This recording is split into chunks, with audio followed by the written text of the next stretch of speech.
एक रिजेक्शन किसी को मिलती है तो वो सारी उम्र कड़वा रहता है कि फलाने व्यक्ति ने, फलानी औरत ने, फलाने आदमी ने मुझे डाइवोर्स दे दिया, और वो सारी उम्र उसके लिए कड़वा रहता है। फलाने मेरे भाई ने मुझे धोखा दे दिया, और सारी उम्र उस कड़वाहट के साथ वो अपने आप को बीमार करके जीता है। लेकिन परमेश्वर का एक वायदा है कि जब तुम यीशु मसीह की ओर आओगे, वो तुम्हारे पास्ट को भी हील कर देगा। ऐसी किसी के पास ताकत नहीं है जो यीशु मसीह के पास है।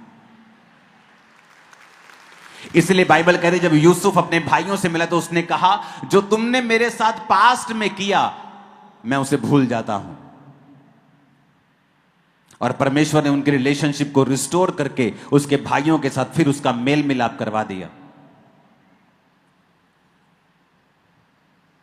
उत्पत्ति 26 उसकी 1 से 14 आयत में जब आप पढ़ेंगे, आपको इजहाक का जिक्र मिलता है, और वचन कहता है कि उस देश में अकाल पड़ा, और वो पहले अकाल से अलग था जो अब्राहम के दिनों में पड़ा था। इसलिए इजहाक गरार को पलिश्तियों के राजा अबीमेलेक के पास गया।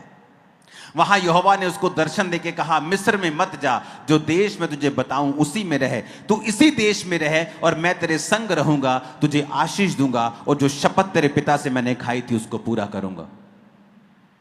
अब देश में क्या है? अकाल है। लेकिन परमेश्वर का वचन अब इजहाक को कहता है, तू कहीं मत जाना, तू कहीं भी मत जाना, मैं तेरे संग रहूंगा। और अगर आप इसकी पूरी स्टोरी को पढ़ेंगे तो आपको बड़ी हैरानी होगी इस स्टोरी को पढ़ के, कि जब जहां इजहाक रहता था उसने ये नहीं बताया था कि मेरी पत्नी है, क्योंकि लोग उसकी पत्नी को ले लेते। लेकिन उसने परमेश्वर की आवाज के ऊपर भरोसा किया और अपनी जान की भी परवाह नहीं की। और वचन कहता है वो उसी देश में जब उसने बोना शुरू किया तो उसकी फसल 100 गुना फल लेके आ रही थी, जबकि बाकी लोग प्यासे मर रहे थे, अकाल से मर रहे थे। इजहाक की गाय, बैल, भेड़, बकरियां, लैंड, पैसा, जमीन, सारा कुछ परमेश्वर 100 गुना तेजी के साथ आशीषित कर रहे थे।